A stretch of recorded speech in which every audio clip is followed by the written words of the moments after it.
Hey kids, see, we didn't lie to you. It's time for another edition of Love to Hate. I'm Philip Pullman. And I am Brandon Luna. And this is the episode we've received, I don't know how many hundreds of cards, letters, emails, text, messages. Just, Philip, Brandon, please let us know what you thought of Rise of Skywalker. We are dying to hear your review. I'm lying. Yeah, I was gonna say last episode was about lying. So yeah. I haven't received any cards or letters, or I've had I might have got an email. I've had people ask about when it. are we going to do? Yeah. I've heard actually two questions. When the hell are you going to do podcast again? And when are you going to talk about Rise of Skywalker? Yeah, the one. When are you guys going to ever podcast again? Is the one mostly. So I'm drinking on air. Oh. Yeah. Breaking a cardinal sin of radio. Oh, that's the worst. There was what was it? I turned off an episode of Marin because his guest was being obnoxious and eating melon into the microphone. Fuck no. Melon on Marin. Yeah, I couldn't stand it. But yeah, so Rise of Skywalker. Have you seen it yet? I did. It's a good thing we're doing the review then. I know, right? So just without dissecting it, general overall impression, you liked it, you didn't like it? I liked it. I liked it a lot better than I liked The Last Jedi, but not as much as Force Awakens. I would agree with that. Yeah. And I have my list, and I'm sure you have your list of the order that they go in for of the last three? Of all of them. Like how would you put your We'll get into that, but okay. That's at some point we need to talk about like your top list of like what's your favorite Star Wars movie to like least favorite. All right. And you have to put them all in there. Now, I want to ask you though, do you consider, because it was a theatrical release, the Clone Wars cartoon part of that canon? I've never seen it. Then you don't have a say. Okay. Yeah. Your list is invalid then. Okay. All right then. Did you like it? I did. Yeah. I read the reviews, the non-spoiler reviews beforehand, and the ones that it was funny. The positive reviews said the same thing as the negative reviews. The positive reviewers were like, "This is great. This gave me what I wanted a Star Wars movie. I got all these good throwbacks, and it was perfect." And then the negative reviews were, "Oh, it was a bunch of fan service. It was just a bunch of throwbacks, and it wasn't The Last Jedi, and it was just basically giving fans what they wanted." So it was kind of like, "Oh, okay. Well, that's kind of what I want. I don't want Last Jedi, so." We'll give it a shot. And yeah, that was it. It wasn't, they didn't try to change up a bunch of stuff, introduce a bunch of new stuff. It was just like, here's some characters, Star Warsy, ta-da. Yeah. And it was like, good, I'm satisfied. That's what I want. It was enjoyable. I feel like because of the fact that they made, I think, and I'll say this is a mistake, I think they should not have introduced new characters in the second film. Yeah, correct. Because we were already there, right? We knew all these people. We're happy at the end of Force Awakens. We want to see what happens next. Part of the problem with Last Jedi is, well, now we're on this new planet, and there's this new girl, and he's dealing with her, and all this. Now there's space horses. Yeah, it just kind of really threw a monkey wrench in everything. And I get, let's expand the universe and do something different and give people new things, right? More toys to sell, etc. But that wasn't necessary for this storyline. I think they wasted time with that. And to kind of prove that, they did nothing with those characters in the last film, It's like everybody they added in the second one just kind of went, oh, I'm going to stay here and hang out. That was pretty much it. Yeah. They didn't have anything to do, and they felt shoehorned in. Mm-hmm. It felt like, we've got to add them. And right. It was kind of like, oh. And other than the throwback to the space horses, right? There wasn't a lot of. There were a couple of times when I felt like not an apology, but it was kind of like, okay, they said this in the last movie, so we're gonna hint at it or allude to it, right? But we're not really gonna follow that path, right? And I guess we should say spoilers. Yeah, we're definitely gonna be spoilers. But I think everybody, at this point, we waited long enough that everybody should have already seen the film. They should kind of get that. Right. But yeah, it was... We'll probably call the episode Rise of the Spoilers. Rise of the Spoilers, I like it. Yeah. It was much better than last year because they kept it Star Wars. They didn't try to reinvent and it felt like at some points where, okay, Rey's parents are nobodies. Well, they're kind of nobodies, but your grandpa's not. Right. Where it's like, okay, we're going to make amends for that line Right. in the other movie, and especially where she chunks her lightsaber and Luke's like, hey, you know, a Jedi should treat their weapon with more respect. As kind of a, like, hey, the guy had me do this in the last movie. That shouldn't have happened. Right. So they didn't do away with the last movie. And they even picked up on some stuff, or ran with some stuff. The, what is it, the Force swap or whatever, where if you're communicating with somebody through the Force, you can pick their pocket or, Yeah. grab the lightsaber off their back, apparently. Right. That's new. Yeah, that was new. They added new things. Yeah. Which, you know, I'm a lot of people complain about that, and there was reviewers that were really upset about, oh, they're cheating the system, and it, you know, feels more like a fan-made film rather than something that's canon and all that. And it's like, you know what? They do so much of that in the books already. There's so much stuff in the books that never made it into the films, or that was cool in the books but never made it to the films, that I'm okay with that. It can't be the same old thing every single time, otherwise it gets boring. So give me something new like that, and if it's cool, I'm down with it. You know, I'll take it. And I thought that was kind of cool. You know, I thought that was kind of neat.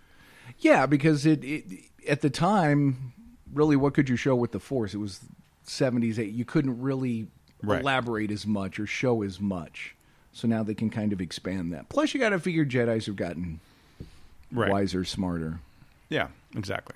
And we don't know what kind of training Rey got from Leia. You know, we got snippets of that. We missed all of that. Now, that's one thing I thought was nice, because they kept mentioning when she did her little Mary Poppins bit in Last Jedi, they were, wait, when did Leia become a Jedi? Right. And so they threw back to, okay, here's Luke training her to be a Jedi. Right. So that was cool. That was very cool. I loved that moment. And it looked a little weird. Like, I could tell that was probably her daughter with the face mask on thing or whatever that they do. But it's still, I loved the moment. I thought it was such a pure, cool thing. Just like here's that throwback to what we grew up with. Right.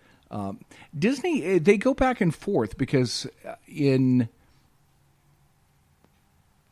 Rogue One, they did a great job on Tarkin. Right. De-aging him. Great job on Michael Douglas in the original Ant-Man. Right. Captain Marvel, horrible job. Yeah. It just, young Sam Jackson didn't work. And so in this, it was kind of like, I can tell it's a little fake, but I got it. Yeah. So, but they go, sometimes they do it really well, sometimes they don't. Right. But that was a cool throwback scene. It was very cool. The other character who returned, who I had no clue was going to return, because I thought he hated it, would never do it again. Han Solo. Right. What'd you think of that? That was cool. It was very cool. You like that? Yeah, it got me. Even though he wasn't a Force ghost? Got me in the feels. Yeah, it got me in the feels. Because I feel like that's, you know, we had to see that inner conflict, and we kind of, there was allusions to it throughout the first two films, but it was never really there. And that was a really, I got choked up in that moment. I really did. I got choked up a couple times in this film. There were I don't know if I got choked up at Chewie losing his shit. I almost walked out of the film at one point. Yeah. When I thought they killed Chewie, yeah, I was like, fuck this, I'm gone. I'm serious. I was ready to be like, no, I don't give a shit what happens. You can kill anybody in that franchise. I don't care. But now he's a lonely space dog. All his friends are dead. Don't kill Chewie. He'd be my buddy. He's a lonely space dog. Yeah, but that was good when Leia passed, and they handled that a lot better than I thought they were going to handle that. I was really worried about. Yeah, you thought it'd be. Yeah. Oh, she died between these two films. You're not going to see her, you know, or there's going to be all flashbacks, you know, that type of thing. Yeah, but the fact that she did it a little bit like Obi-Wan. When, you know, he closes his eyes, you know, so Luke can escape, kind of her just reaching out to Ben with the last of her force power. And then he sees his dad. I got to tell you, so that was obviously, like you said, a very emotional moment. You know, after he sees his dad or recalls his dad and throws the lightsaber, and then it's just quiet. Right. And he turns, and it's just Adam Driver on the screen, his face Mm-hmm. and his profile. Very quiet. Apparently, I don't whisper. Mm-hmm. And he just turned. I'm like, whoa. And Maddie starts cracking up. Apparently, several people in the theater heard me say it. And I didn't know I was being that loud, but it was just like, ugh. He's got no chin, and the thing, Yeah. it's just, He's a funky looking dude. wow. Yeah. But And women find him attractive. That's one of it those just, things. I think he's a good actor, though, and he is. he did well with the character for what he was given. I still kind of hate him in The Force Awakens. He's just such a brat in that. But at the same time, I see why, because he Now, was did so you conflicted. see a change in him when he became Ben? Yeah, definitely. As an actor, just the way he carried himself? Yeah, and absolutely. Whatnot? And I think he's a good actor. He's they did well in the casting this time. I was a little upset with the fact that Finn really had no job in this movie other than running towards people and saying no. I mean, that was kind of his only role in the whole movie. Like he didn't really do anything, and he didn't get Finn's to say got screwed since the first movie. he didn't get to say anything to Rey that he wanted to say because that whole love triangle thing with her and what's his nut. Rose. Yeah. Or, Well, he had Rose, and then she had Adam Driver. yeah. Kylo. Well, also, what's his name was kind of interested in her too, I guess, or not really. I don't know. Was he? Poe? Poe, yeah, Poe loves himself. yeah, Poe, I think, had the best lines in the movie. yeah. He really, he really had that kind of the Han Solo. They Like really pushed him into that Han Solo role. Yeah. More so in this movie than they did the other ones, because you start to find out, he's done some shady shit, and so I think that's. But when you kind look of, at the guy, you're kind of like, that's a guy who's done some shady shit. right. He does look like he was a yeah. good bad guy in Sucker Punch. Even that movie was awful. Yeah, he's a good actor. One of those awful movies I like. Actually, Yeah, Sucker Punch. made by Zack Snyder. Yeah. He was good in that. I liked Rey throughout. She's a good actress. Mm-hmm. Trying to think what moments. So the Chewie thing was a tease. Mm-hmm. The 3PO one kind of. Right. I just want to take one last look at my friends, and Yeah. I'm going to re-upload your memory. Right. Yeah. So it's like, all right. Yeah. The fan service was pretty heavy. What do you consider the fan service in? Because I didn't think it was that much. The giving Chewie the award at the end was just like, come on. I mean, I get Leia wanted you to have this, like because she was guilty for not giving it to you earlier, or because she knew that you didn't. I don't know. It didn't even. Was it the same metal? Or was it? It was supposed to be the same metal. It looked like made out of styrofoam and painted gold. It looked. It bad. didn't look like the same one. Yeah, I don't know. Okay, I see. I missed that. I saw her give him metal. I'm like, and I forgot that he didn't get one in the first one. I'm like, wait, did she hold on to it? So that makes sense. Yeah. Okay, but I think that's cool. I'll go with that. I like that. I think my main problem with this as a trilogy is pacing.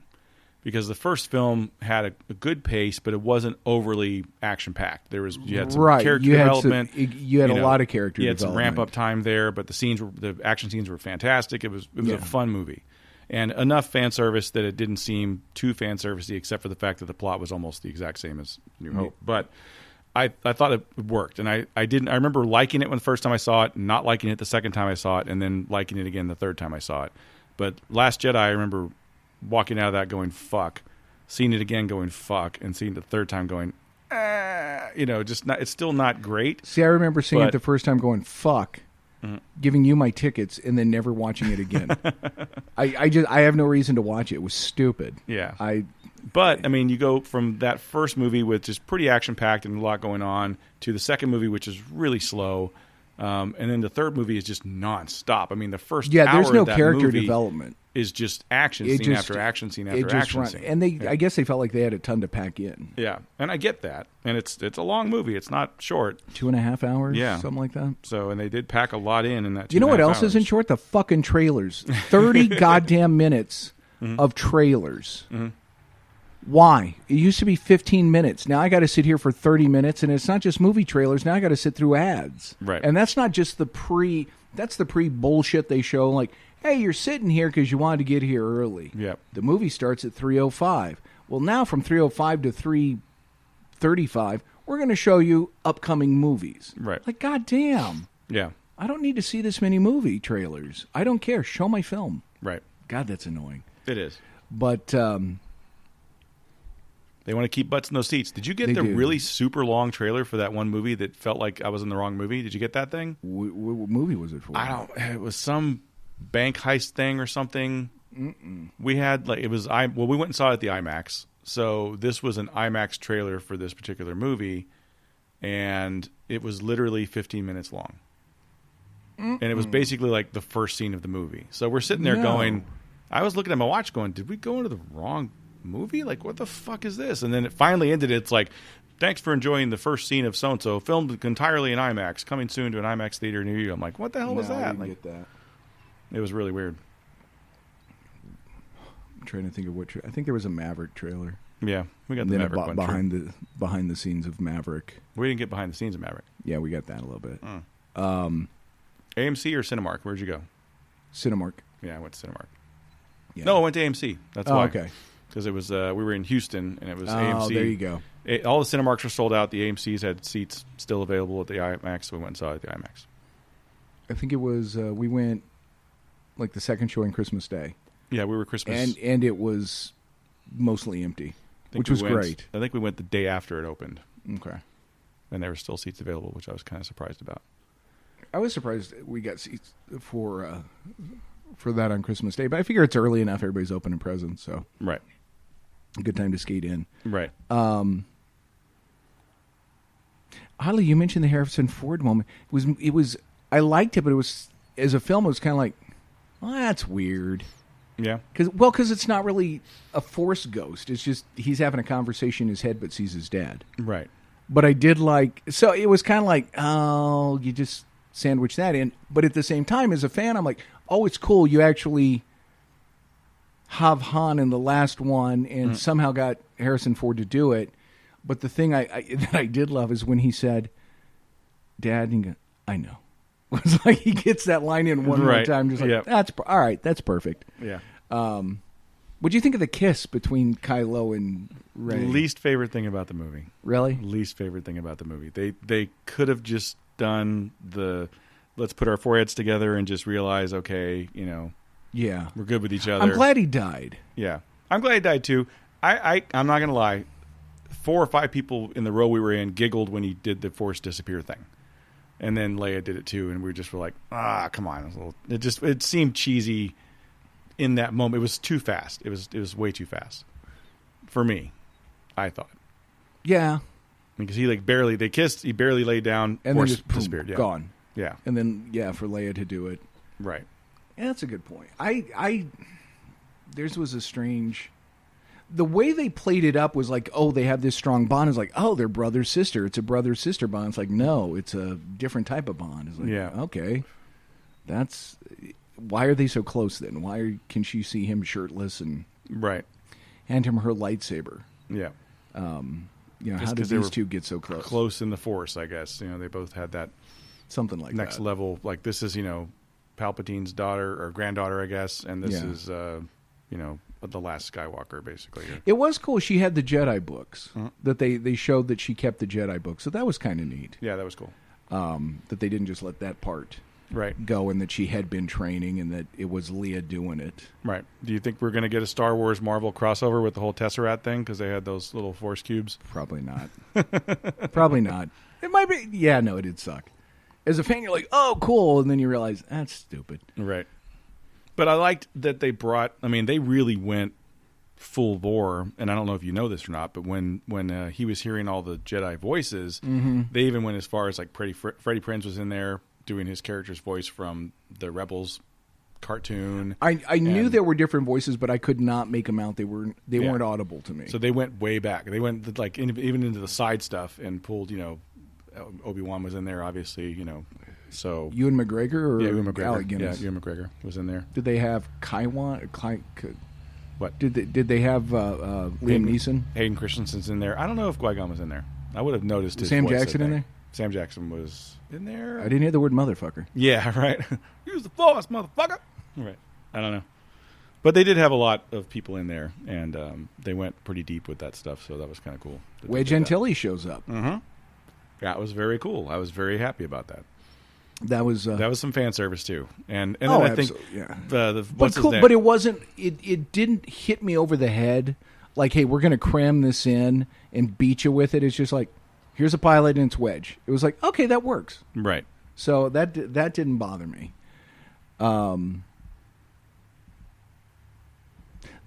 Okay, so maybe I missed something where Palpatine had the all the destroyers, mm-hmm. which, by the way, kids, now through technology, in the first Star Wars, you have a Death Star. Then they make another Death Star in Return of the Jedi, mm-hmm. and then Force Awakens they have the Star Killer. But now through technology, you can just have your own Death Star right there on your Star Destroyer. You don't even need a whole space station. You just put one gun right there on the ship. Yep. Same power as the Death Star. So it's amazing what technology does and how they've been able to just shrink that down. Mm-hmm. Now every ship can be its own mini Death Star. Probably made in Korea. So, probably. Yeah. The Japanese are good about, those are all Samsungs, shrinking stuff down, making it smaller. Mm-hmm.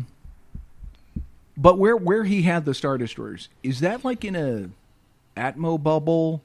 Was that someplace within a planet? Like it was a super secret Sith world. I don't know. That's what I got out of it. But apparently, whatever it is, you can breathe in space. Right. Yeah. Okay. I don't know. It's because there's so much force there that everybody can breathe without oxygen. Yeah. I don't know. Because that just got me. It's like, wait, they're all running around on the wing of a ship, shouldn't they? Shouldn't they be dying? Yeah, and with the space horses, like Jesus. Okay, we get it. With the space horses, not a fan of the space horses. No. Yeah. So that part to me was weird, and of course Finn's going to sacrifice himself, but then that's not going to happen, and I wasn't fans, but you just know as Finn's there. About to die. Like, where is everybody? Nobody showed up. It's like, it's going to be Lando and the Millennium Falcon. Yeah. And sure enough, it's Lando and the Millennium Falcon. When did he become such a bad actor? He was awful in this movie. Billy D. Williams was probably the fact that he's awful. In his 80s. He was awful. He's very old now. I get that, but damn. His delivery was, Carl Weathers is bad in The Mandalorian, but he was awful. When you talk about people miscast and stuff. You can't recast that role. I know. And I felt bad for And I read this article about how he got in shape for it. Yeah. Wow. Yeah. Started exercising. And I'm like, but he sat the whole time. He just had to walk. Right. But again, when you're that age, you don't want to walk like an old man. Right. Greg Grunberg, or I don't know if you know who he is. The fat guy. Yeah, he basically, that was kind of fan service to me. Like, oh, the fat guy's definitely going to die. And I'm surprised they didn't have him be Porkins' kid or something. But I don't know. I just felt like that was coming somewhere. You remember the scene where the one girl who was a shock trooper said she didn't know her parents or whatever, and Lando said, "Well, let's find out." So apparently, in the novelization or in the guide to Rise of Skywalker, one of the books they release before films, and they show you the behind the scenes and stuff, and they give explanations. Right. Apparently, Lando had a kid with some woman, and the kid was kidnapped. So they're thinking Lando's maybe looking at her, going, "Oh, could this be my daughter who was kidnapped?" That's kind of cool. So that's kind of that. Because you remember after Force Awakens, all the speculation was Finn is Lando's kid, right? And that one lady alluded to recognizing Finn's eyes. So you're like, oh, right, maybe it's Lando's kid, but no. I'm curious to what they're going to do next, because I heard that was going to be like that's just that, and those characters are done, and they're going to do something else. But I have a feeling that's not going to be the case. I have a feeling we're going to get some kind of Poe Dameron thing, probably. We might get a Finn thing. I don't know. Daisy Ridley said she's done with Rey, but, Harrison Ford was done with Han Solo. Right. Well, is she done with Rey because her character arc's done, or is she saying she's done doing it? I think it was kind of like she felt like it was done, but... Yeah, but that's, they decide that. Disney has... She's not the decider. Trucks of money. Right. That they will back up to her house. She's not the decider. What'd you think? Okay, what'd you think of the last scene, last line of the movie? Hokey, touching. What was the last line of the movie? When she says her name is Skywalker. Oh yeah. I kind of groaned a little bit. Yeah, I was did like, too. Because okay. you knew it was coming. Yeah. You. It's like she's going to say Skywalker. Yeah, when you have a shithead for a parent, sure, you want to pick a better parent. I get that. That's not my dad. Mm-hmm. But her dad wasn't a shithead. He was just some schmuck. Yeah, I know, but it's that name. Yeah, you don't want to be be Palpatine. Yeah. Who wants to be Palpatine? That's just bad news right there. So were you disappointed, or do you feel like there was a missed opportunity? So did you watch any of the trailers? The what? The trailers for the movie. Did you watch any of those? I did, yeah. Okay. So they give away Palpatine in the trailers. Right. With the voice. Right. You're a guy who hasn't watched any of the trailers. You're like, no, I am waiting till I'm in the theater. I don't want to know anything. Right. You're reading the scroll. Palpatine, what the hell? Right. Right. Did they miss an opportunity? Did they screw up by putting Palpatine in the trailers and the crawl? Because if he hadn't been in any of those, and just in the middle of the movie, it's like, holy shit, it's Palpatine. Yeah. Wouldn't that have been a lot cooler? I think it would have been a lot cooler, yeah. But Hollywood has a bad habit of doing that. I mean, they do that stuff all the time. Let's look at the Rocky trilogy or quadrilogy or whatever that is. I don't know what you call it when it's 5 or 6 movies. But when you get into, I remember being a kid seeing Rocky 3 in the theater, and Apollo Creed dies. That wasn't in the trailers at all. That was in Rocky 4. Rocky 4, okay. Yeah. What's the third one? Who dies in the third one? Mickey? Mickey. Okay, so Mickey dying in the third one wasn't in the trailers at all. You didn't know that was coming. It happened, and you're like, fuck. And also one of those moments where you're like, oh, wow, Stallone can act. Right, yeah. So that happened in the third one, and that was a great surprise, and it was perfect. You get into the fourth one, all the trailers for the fourth one show Apollo Creed dying in the trailers, and this is why he wants to beat the Russian. Right. A missed opportunity. They could have left it alone, But yeah, and then you're like, oh my God. Right. Apollo dies now too? What the hell? Yeah. So I think Hollywood has a bad habit of doing that. They give away the ghosts there too much.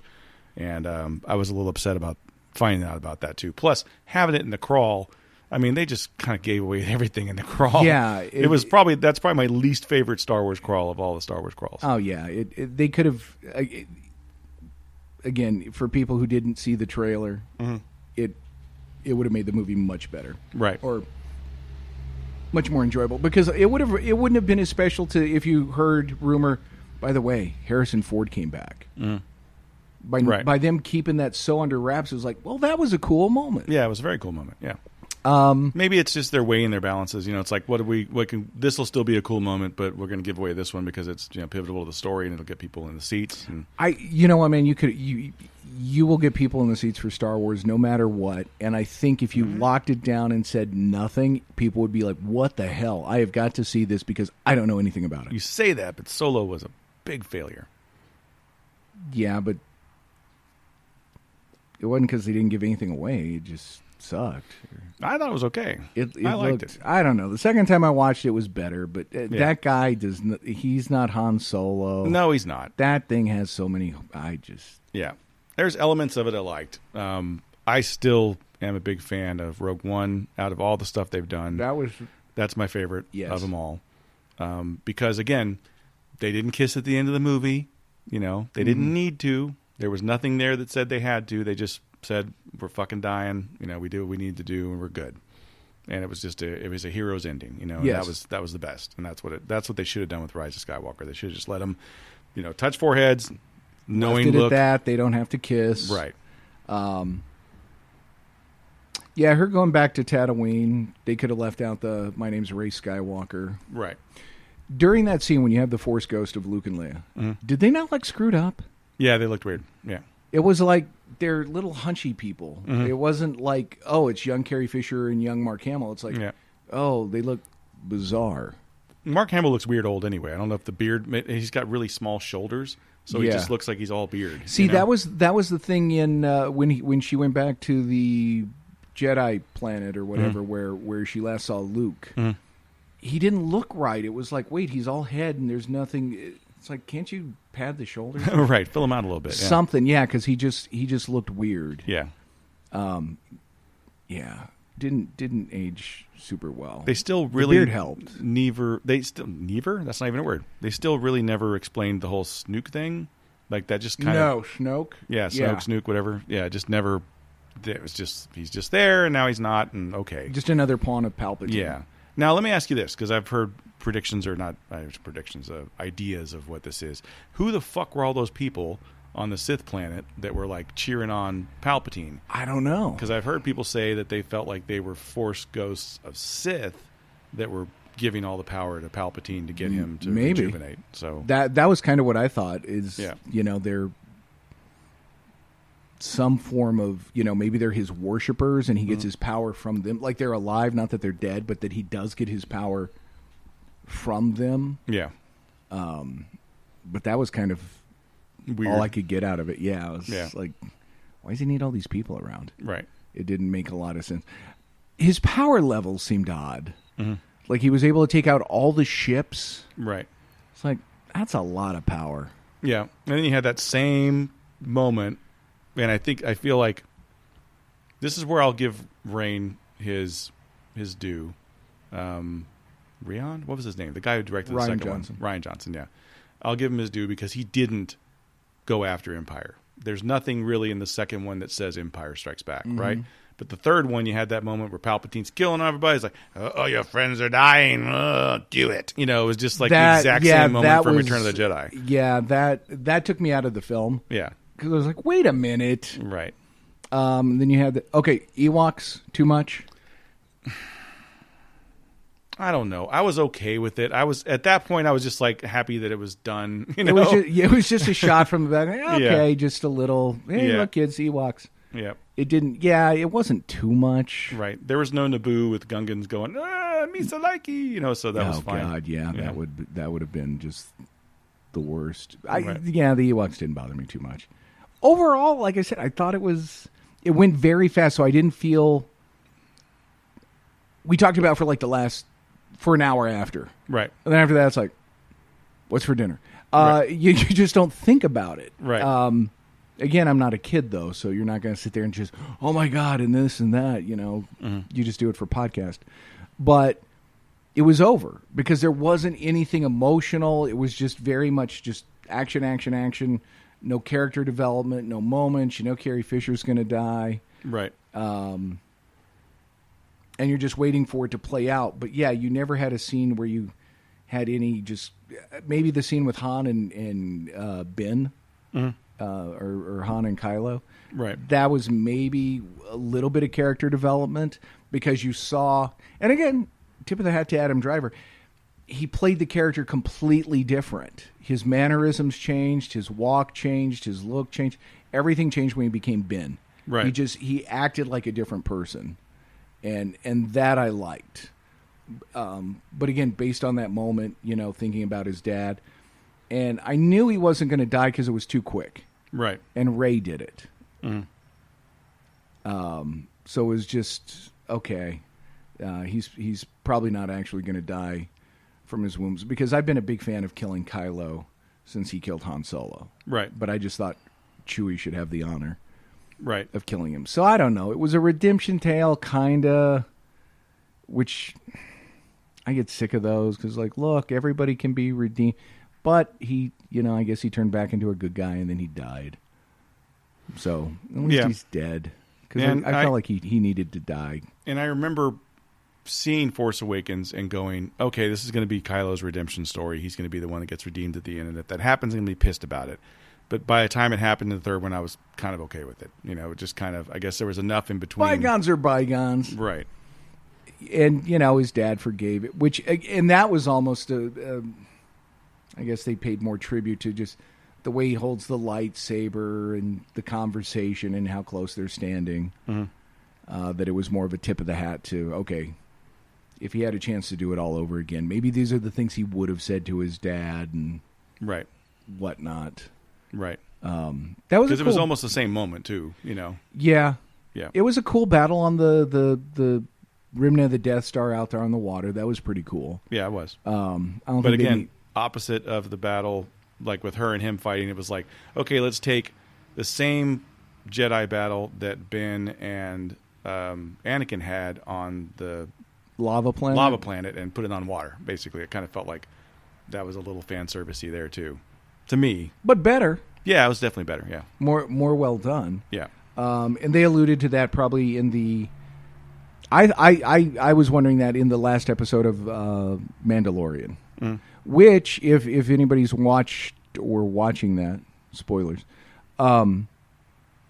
nothing from Mandalorian in this, and that was the whole thing. People saying, "Oh, there'll be a reference to Mandalorian in Rise of Skywalker." Nothing. Kept completely separate. yeah. So there wasn't a payoff there, but I think I'm enjoying Mandalorian more Yeah. than I enjoyed Rise of Skywalker. And we talked a little bit earlier. I think because I have no expectation for Mandalorian. Didn't Right. see it as a kid. It's not something I've followed. I'm familiar with the Star Wars universe, but I don't have this thing that I want to see from the characters because I don't have a history with it. It's completely new, so can't really be let down by it. Whereas with Rise of Skywalker, you have the weight of expectation that, man, who are we going to let down? If we do this, we're damned if we do, we're damned if we don't. Right. Because fans have an expectation and a want. Mandalorian, I think you just go into it purely as a Star Wars fan and just like, okay, they're not changing the mythos or anything. It's a little more like Rogue One where it's like, hey, we're just going to tell this story that happened. Right. Outside all of this, you'll recognize some of it. You won't recognize other parts of it, but it carries that theme forward. And I think if they want to continue to be successful with the franchise, they really need to do more of that. Because to me, that's a lot more intriguing because there's so much more to this universe besides the Skywalker story. True. That needs to be told. And for us to get that, I think is really cool. And as long as it's done in the right way. Yeah. In Mandalorian, there's a lot more action. Yeah, definitely. As far as the laser, just the gun battles, the physical fighting that you don't get in just the regular Star Wars universe. There's fighting, there's guns, there's physical fights, or just fisticuffs, if you will, and but not to the level of Mandalorian. Mandalorian feels almost more like it's more of a modern take, right, on it, and I enjoy that. With the music the way it is, though, and it seems very westerny, which I think is very cool. Now, there was an article somebody had published, and then I don't remember what website it was on, but one of the comments I thought was perfect. Somebody had reposted the article. Mandalorian gets the space western right. Right. And when the person who reposted it said, no, that's a show called Firefly. And I'm like, yeah. Mandalorian's great, but if you want to talk true space western, Firefly is 100%. by far the best. 100%, yeah. It was just it's so well done. Yeah. But this, it has more of he's the lone gunslinger, and the big surprise, and again, everybody's seen it by now, is Baby Yoda or Yoda Spawn or whoever he may be. The child. The child. Yeah. Really, which is a cool character. Right. And I kind of, when it happened, I'm like, fuck. I was just, my first thought was, fuck, they're going to fuck this up. Yeah. And I'm going to hate this because it's a cute, stupid character that's going to be shitty. Yeah, but... And I'm like, it's like the Porg all over again. It's like the fucking Ewoks, but it ended up being a good thing. Yeah. It just goes to show you that Disney kind of has kind of what they're doing a little bit, The first time he uses the Force to save Mando with that rhinoceros thing, yeah. And Mando just turns like, holy crap. What did he just do? And then he takes a nap, which I find adorable. It's just like, and now I'm tired. I'm gonna take a sleep. I gotta go to sleep now. Yep. It's just adorable. Like he can do all this stuff, and then he has to rest, get his banky. But you don't know who he is. The race has no name, right? But now you have this. Starts out as a badass, and now he sees this little helpless kid, like, oh, I got to protect him. Mm-hmm. And how that's kind of carried on throughout the series and some of the interesting characters they've worked in. They do a great job working in the Stormtroopers because you really think these are soldiers for hire at this point. Right. They have no, they're unemployed, Mm-hmm. basically. Yeah. So, what do they do? What is their job? So the first time you see them in that first episode, it's like, this is pretty cool. Yeah. Yeah. I dig it. And, I mean, The Mandalorian as a show just really kind of makes you think back to the whole thing with Boba Fett, and it makes you think, okay, was Boba Fett really a bad guy, or was he just working? I mean, because I feel like he was an asshole compared to the Mandalorian, compared to the Mando guy or whatever his name is. Right. But them as a whole is that I guess that creed. They're not really a race. They're just a right. Those group of guys that were. He was out Colt there. Seaver. Right. Okay. I mean, we look at him and it's like, oh, he's teaming up with Vader and he's doing all this. It's like, he was just hired to bring a guy back to Jabba because he owed him money. Right. He was just purely a bounty hunter. So I was like, was he really the bad guy? Right. I mean, probably not the best guy. Knowing now what you know about the Mandalorians and what their creed is and stuff, right. It makes you wonder, was he outside of that? Was he still part of that? Or was that... I kind of want to know... They had the thing in The Mandalorian where they took out all these guys. Like, was that after Return of the Jedi that they did that? Okay. Yes. No, this takes place, I'm told, or read, 5 years after Return of the Jedi. So basically, maybe Boba Fett was one of the few that was like, yeah, okay, I need the money. I'm going to do this if it makes sense. I'm just bringing this guy back, and then I get fucked and shoved in a Sarlacc, forever. But the rest of them are probably still good guys who wouldn't jump in league with the Empire, and that's why they wiped him out. Because they were going against the Empire, trying to save people when the Empire was going to places and trying to wipe whole civilizations out. Yeah. Wait. I'm trying to think if that timeline works. Because Boba Fett died in Return, and this is 5 years after. So you're saying he kind of went rogue before? Before, yeah. Like maybe the Empire approached those people and said, hey, we want you to work for us. And maybe 1 or 5 of them did. And then the rest of them are like, no, we're going to go underground and we're going to continue to do our creed and do what we're supposed to do. They went underground after Return. Yeah, after Return. And they just took random jobs as bounty hunters, maybe. Yeah.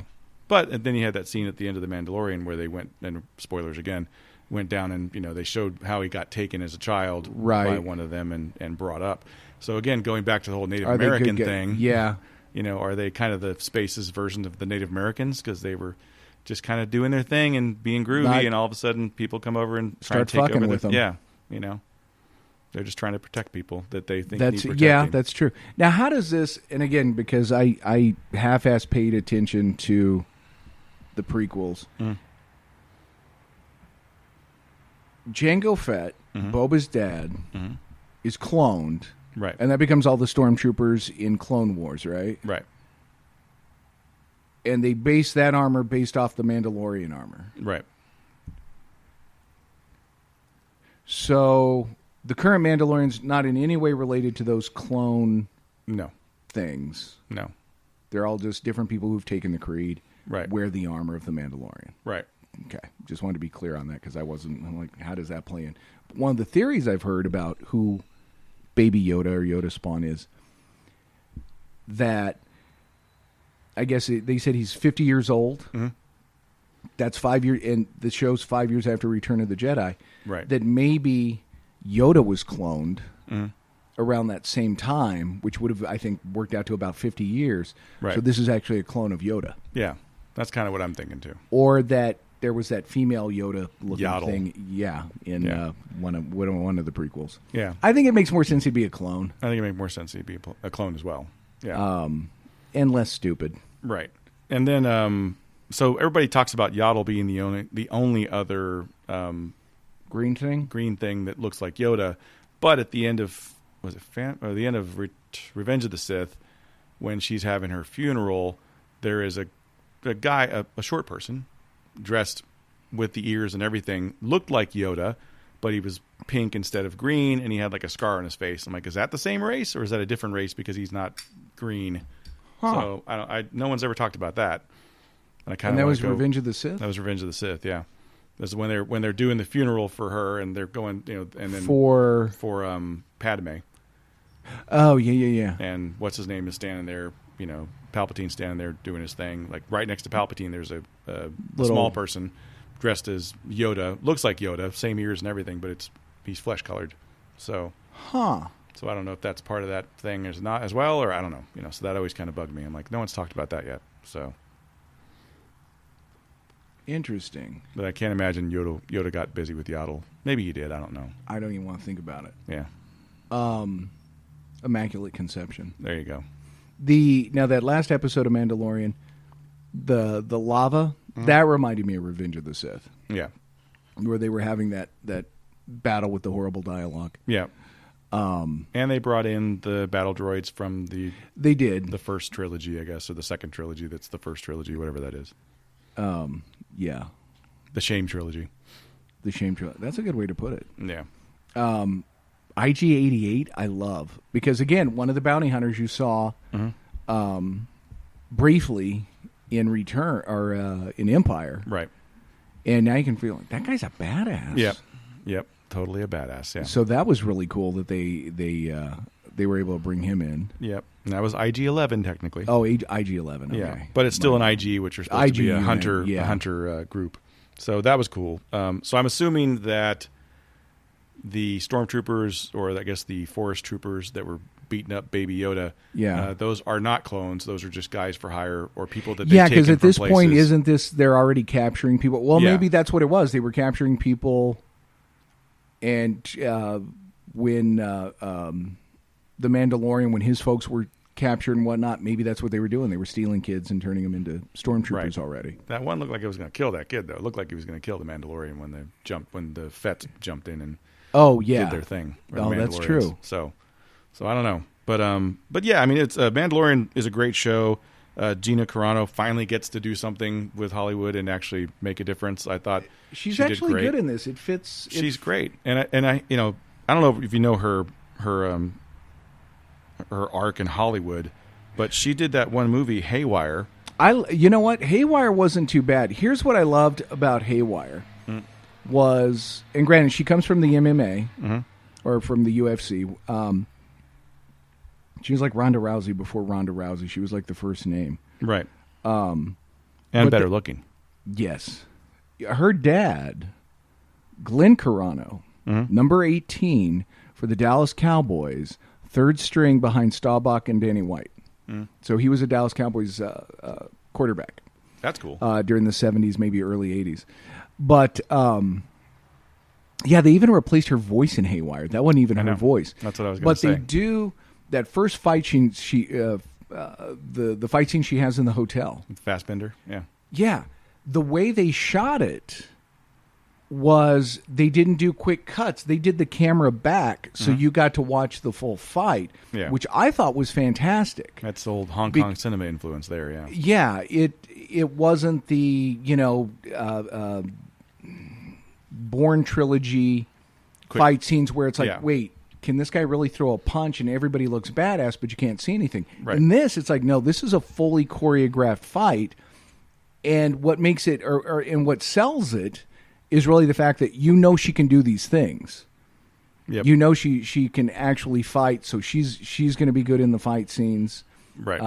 I enjoyed the movie. I loved it too. I thought it was a lot better than people gave it credit for. I And do Soderbergh, too. I'd never seen Soderbergh do action. I'm like, No, dude, and he I can don't know do why it. they subbed her voice. I don't know other why than the either. fact that she hadn't been acting a lot, and maybe They said they her made her line voice deeper because they wanted her to sound more badass. So, but according to Gina Carano, she was supposed to miss during that fight scene the vase that she threw at Michael Fassbender.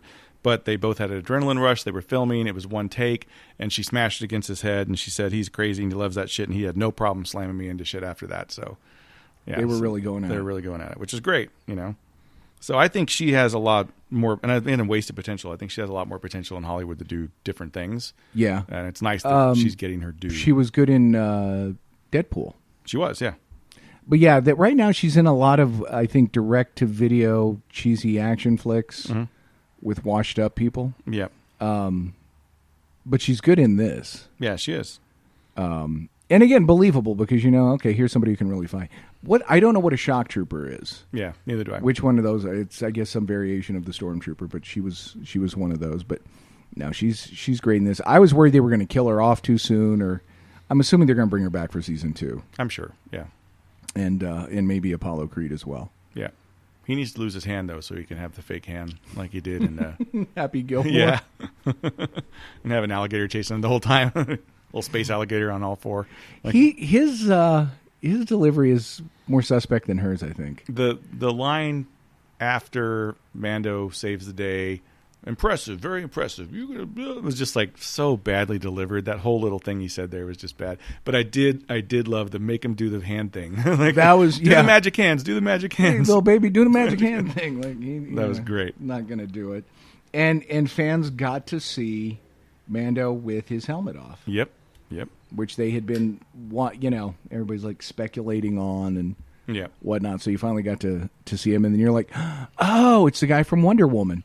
Wonder Woman. Yeah. Wonder Woman. He's in the next one. Oh, he is. Okay. He plays Maxwell Lord. He's one of the bad guys. Okay.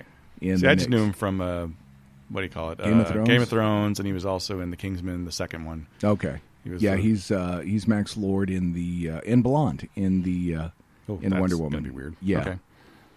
I've heard the true new trailer's not so great. The trailer's fine.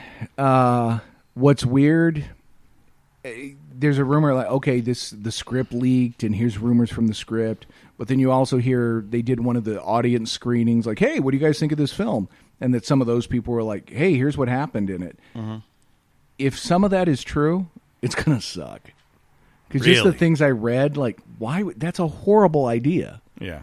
Well, DC's hit or miss, man. I mean, they've had some luck. The visuals look great. You're like, oh, cool. How'd they bring Steve Trevor back? And then you're like, oh, that's a shitty way to bring him back. Is he forced there or something? He's not really there. No. So apparently, here's the thing. So Max Lord, who they've really, I don't know what he is in the DC universe now, but he always kind of a shady guy. But in this, he has some, I don't know, monkey paw. Okay. Something like that. That if you wish on it, your wishes come true. And so wow, they're stretching. They're going to some Brady Bunch shit here. It's a little tiki. Yeah. I don't remember the. I don't remember. Yeah, I don't. Wasn't that a Simpsons episode? It may be. I don't know what it is. It's a rock. Terror? It's a stone. It's a idol of some sort. Right. And the gal, I don't remember Cheetah's regular real name, but the character who plays or becomes the villain, Cheetah. She wishes on this because she wants to be like Diana, and so she gets all these powers and whatnot. And that's Kristen Wiig. Kristen Wiig, yeah. That'll be interesting to see how she handles the bad guy action role. Yeah, so she gets powers based on this. Apparently, Diana touches it at some point, and just randomly thinks. I don't think she's intentionally wishing on. I'm not sure, but her wish is to see Steve Trevor again. So the caveat is when you wish on the monkey's paw, you lose something. You get something, but you lose something. And a guy approaches her at a party who she does not recognize and starts talking to her as Diana. How have you been? Oh, my God, what are you doing here, etc. And it takes her a minute to realize it's Steve Trevor. So from then on, you see Chris Pine. Okay. But it's really Steve Trevor in this other guy's body. So nobody else sees Steve Trevor, just Diana, I guess. Oh, that's weird. Because it's Steve Trevor in this guy's body. Okay. Inhabiting his soul or whatever. And so then she's going to destroy the monkey paw thing. And then Kristen Wiig's like, no, because then I'll lose my powers, and they fight. And as a result of Diana's wish, she loses her ability to deflect bullets and be bulletproof and knife-proof. Okay. And she can't fly anymore. So she loses some of her powers. But then she destroys the monkey paw thing, and then Steve Trevor goes away. Right. So and now then it's just that regular guy again. So if the regular guy is played by William Shatner, that'd be great. That would be kind of cool. Because then you have two Kirks in the same movie. I can't imagine him rolling Wait a minute, I've been kissing you? 80-year-old. Right. Roll out 80-year-old Oh, I got to Shatner. tell you about this. I don't know if you're a Star Trek guy. Yeah, you're a Star Trek guy. They're doing a screening of Star Trek II, The Wrath of Khan in Houston in April. And afterwards, Shatner comes out and talks about the making of the movie and himself for an hour, I guess. So that sounds kind of cool. And I would be very... He's doing a thing here. William Shatner, on live on stage or whatever. Mm-hmm. And I guess he's really bought into the grumpy thing because Right. even he's like grimacing. He's intentionally making a mean face in the poster. Yeah. Just like, I don't want to be here. I'm grumpy. Right. And that's the promo poster for him live on stage, which I can't imagine. I guess he's just going to, anecdotes about himself. Right. And, why he's so likable and nobody gets him, I suppose. Or If I went and saw the Star Trek II Wrath of the Khan thing and he doesn't come out during that scene and say, Khan, and then go back a stage, I'd be really mad if he didn't do that because he has to do that, I think. he might stand on the stage and just reenact the whole thing. That'd be great. Or tell you how Walter Conning, stole screen time from him. Or, Right. I just watched that yesterday, by the way. Did you? Yeah, that's our New Year's Day. I need to watch that. I don't know our New if Year's it's Day on movie is Wrath of Khan. Netflix or. It is on one of those. It's on Netflix. I need to watch Wrath of Khan again. Yeah. Because that was actually good, Mm-hmm. and the toupee wasn't too crazy Right. at that point. Yep. But I don't know. I go back and forth. Do I like Star Trek more? Do I like Star? I just like them all. Do you think they've done better with the Star Trek reboot stuff than they have with the Star Wars stuff, or do you think the Star Wars stuff is solid?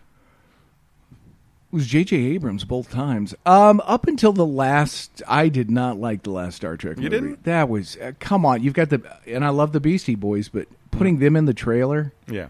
Is the music, and then you've got them jumping motorcycles. Like, okay, no, it didn't work for me. I liked it, and I love the show. The show is fantastic. You still Is need it? to see it. I still have not seen it. You still need to see it. I have not seen it. I might get it when Picard's on. Yeah. Which, then it's like, hey, it's Picard and a bunch of young, perky kids because Picard can't run. Right. And everybody else from the show is old, too. So that's going to be a thing. And then they worked 7 of 9 into it somehow. Galloping Around the Cosmos is a game for the young. See? Yeah. So I don't know how that's going to pan out, but I look forward to it. I can't imagine Patrick Stewart would sign on if it was some cheesy... Yeah. I think it furthers the story. Right. So it's not just like a paycheck. Whereas they went to some of the Star Trek actors and like, I need a check. Right. And work them in. Yeah. But I think Frakes is in it. Mm-hmm. Brent Spiner's in it. Right. I'm excited for it. I really am. Who was his creator? Noonien Sung? Mm-hmm. So apparently what they didn't mention during the Next Generation show is that in addition to them, being able to emulate humans, they're also able to get fat and old. Yeah. Right. Because now you look at Data, and it's like, hey, he's got some lines on his face that he never used to have. All right. So apparently, aging's one of the things that Data's also able to do. Yeah. But his character though, Spiner's a great actor in that role. He is. But I think Sirtis is in it. I know Frakes is in it. Wow. And he directed an episode. I think one of the trailers they have like Sirtis and Frakes together at their house. Oh wow. Something like that. Cool. I'm excited for and it. they're going to call people and they'll be like, they'll be anxious to sign up to do it. So yeah, that should be a good show. I hope so. I don't know. I may have to watch was it Star Trek Discovery? Yeah, Discovery, yeah. I don't know. You need to watch it. Give it a go. Yeah? Yep. I think it's worth it. How much is CBS every month? I don't know. $8 million. No idea. I'm surprised it's not booked in with somebody else's thing. I think it is. I think it's on Amazon. Is it? I know think Hulu. So, Hulu has the Disney Plus thing, and is it the third thing also? ESPN, right? Yeah, I just have the Hulu Plus on, or what is it? Disney Plus. Yep. On the Hulu. Getting my Disney Plus free right now because of Verizon, so I'm kind of happy about that. Oh, there you go. Get it for the first year free. And then we don't have Hulu, so I think after the first year I'll just do the Hulu Disney thing together. I have to finish NYPD Blue before I start anything else. Yeah. Make my way through that. I'm almost done. Yeah. And then I can jump on another sci-fi series or something. Cool. But I won't be watching Star Wars for a while. Yeah. Because it's done for a while. They haven't talked about anything else. If they do shows, that'll be cool. They're supposedly going to do another show, I guess. Well, right? They're going to. You mean other than a second season? Yeah, other than the Mandalorian. Yeah, I'm looking forward to the Marvel stuff. But what they said, a Ben Kenobi show. Yeah, that's what I heard. with Ewan McGregor. So, man, that's the thing about Disney is, well, and when you look at it, I mean, like, hell, The Irishman was a Netflix film. I know. Isn't that they crazy? put. Yeah, we've got Scorsese, Pacino, De Niro, and Pesci, and it's Netflix. I know. It's crazy. Like, holy crap. And it's like, yeah, we'll put it in the theater for a while, and then we'll put it here. I still haven't watched it. No, neither have I. I don't have 3.5 hours Right. to just sit and... Because that's not one I want to start. I want to sit and just soak up the whole film. Right. But, I mean, that tells you the money that's behind these things now. Mm-hmm. And with Disney's money, it's like, hey, they can go to Ewan McGregor and say, would you like to do some 30-minute episodes of this TV show? And they can afford to pay him and make a quality show, as opposed to what originally, when you think about what the original Hulu episodes were, or the original Netflix, like, what the hell is this? Right. It's really come a long way. It's the future of media, really. It is, yeah. It really is. You were going to ask me if I'd seen something else. Yeah, I forgot already. No, I'm old. No, so am I. You're still younger than I am. Are you kidding? No, you're a young spry guy. I'm a whippersnapper. So, thumbs up on Rise of Skywalker. Yeah. Yeah, I don't know that I have to see it in the theater again, but if it pops up on Netflix or something, I'll watch it. Whereas I haven't watched Last Jedi. Mm-hmm. I don't know if I'll buy it. I bought Force Awakens. Mm-hmm. I have that as well. I don't know that I'll buy Rise of Skywalker. I don't know. Maybe I need to just see it again to get more out of it. But it was enjoyable. But I'm done. I will tell you this: after seeing Avengers Endgame, I immediately wanted to see it again. Yeah. Yes. And with this, I'm like, all right, I'll see it again at some point. But it didn't resonate with me like Endgame did. Right. Okay, that's fair. That's fair. It had more of those moments, or those, like giddy nerd moments for me. Right. So let's go through the list then, and all right. I'll tell you my. Have you made your list? I made my list. Yeah. I don't have anything written down, so I'm going to be off the top of my head. Yeah. Go for it. So I'm going to go. Still going to say New Hope is my favorite. Okay. So Episode 4. Empire is my second favorite. I'm going to go Rogue One for number 3. I'm going to go Return of the Jedi for number 4. Force Awakens gets number 5. I'll go Rise of Skywalker for 6. Revenge of the Sith is 7. Attack of the Clones is 8. Solo would be 9. Last Jedi would be 10. And Phantom Menace is number 11 for me. That's what I got. Can't see that. The only thing I didn't include was the animated one, because I don't think it's part of it. People argue about that, but I don't think it is. Let's see. I'd go with your 1 through 5. I would probably move Return to 3. Yeah. Just because it's the original trilogy and it wraps it up. Yeah. But Rogue One to me was probably just a better film. So I don't know that I would. I don't know what I did there. So I would probably say New Hope, Empire, Return. Mm-hmm. Would you go Rogue One at that point, or would you go Force Awakens? Rogue One. Okay. Force Awakens. You still got all the prequels.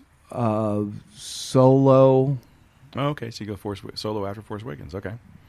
Yeah, and then Rise. Oh, I forgot wait, hold on. I screwed that up. I forgot about the... Okay, so New Hope, Empire, Return, Rogue One, Force Awakens, and then I would go with Rise of Skywalker. Okay. Then Solo. Okay. Then Last Jedi.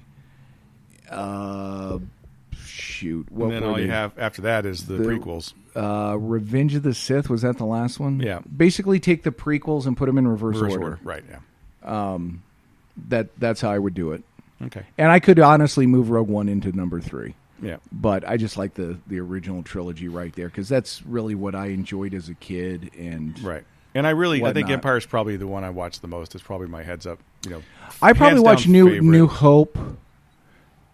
Empire's great. The only knock, and it's not really a knock, the only thing I don't like about Empire, the cliffhanger. Yeah. Because it's like, now this isn't a complete story. I love this movie, but it's not finished. Right. So I can't. It didn't give me any closure. To me, New Hope was perfect in that it told the tale. Right. Because it was supposed to be a standalone movie. There wasn't supposed to be anything else with it. Mm-hmm.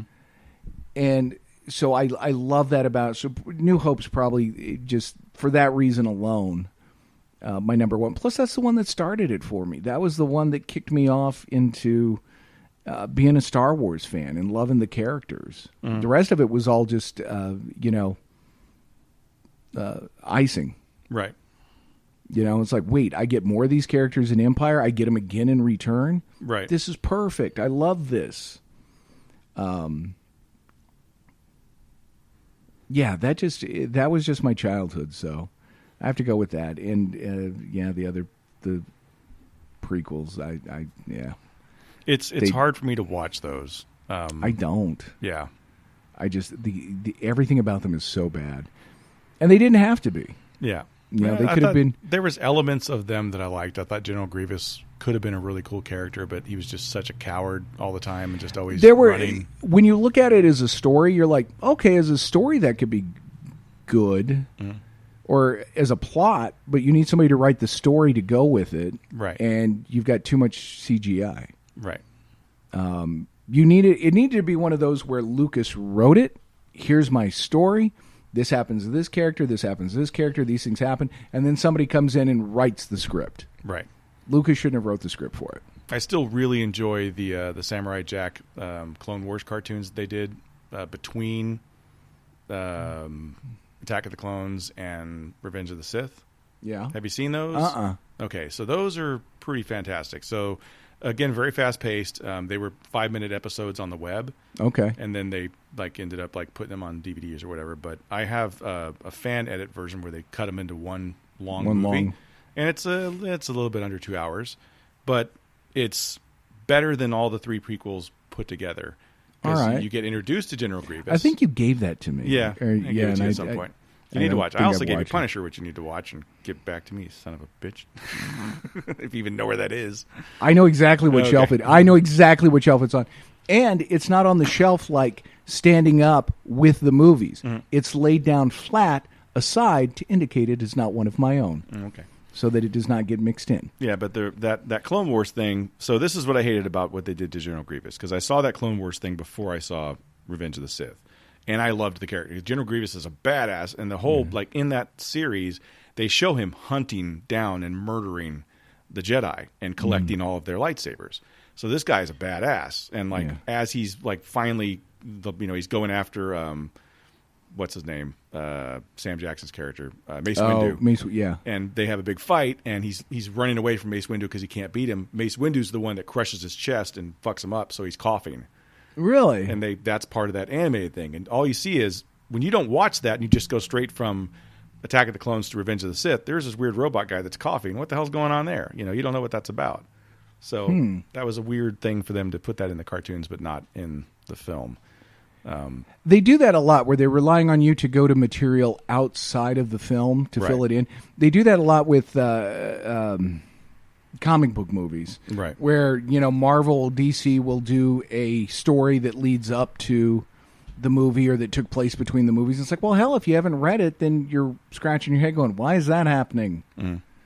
Because you got to imagine something happened between Man of Steel and Batman v Superman to be like, what the hell happened here? Right.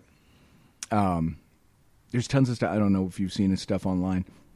Zack Snyder keeps putting shit on social media. Pictures from behind the scenes and whatnot of his version of the film. Yeah. And then you have Jason Momoa saying, "Oh no, I've seen the Snyder cut." And then you have other guys who worked on the film going, "No, that never existed. It was never even spliced it was never even edited together. It wasn't a thing." Right. And then you have the Gal Gadot saying, they should release this and supporting it, and then Henry Cavill going, no. Which makes sense, because he was going to get screwed in that. Right. And again, I think it's one of those where it's like, okay, you're telling a story here that people have no basis for. Right.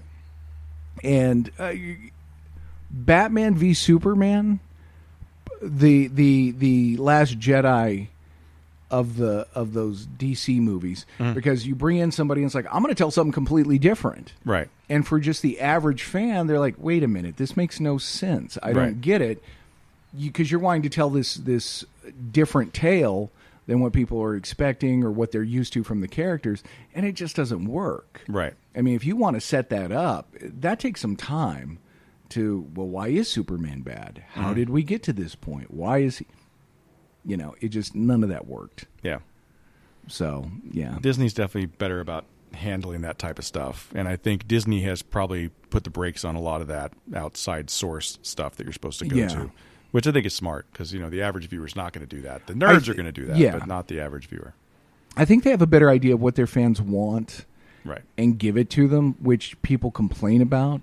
But isn't that why you enjoy this stuff? It's... Right.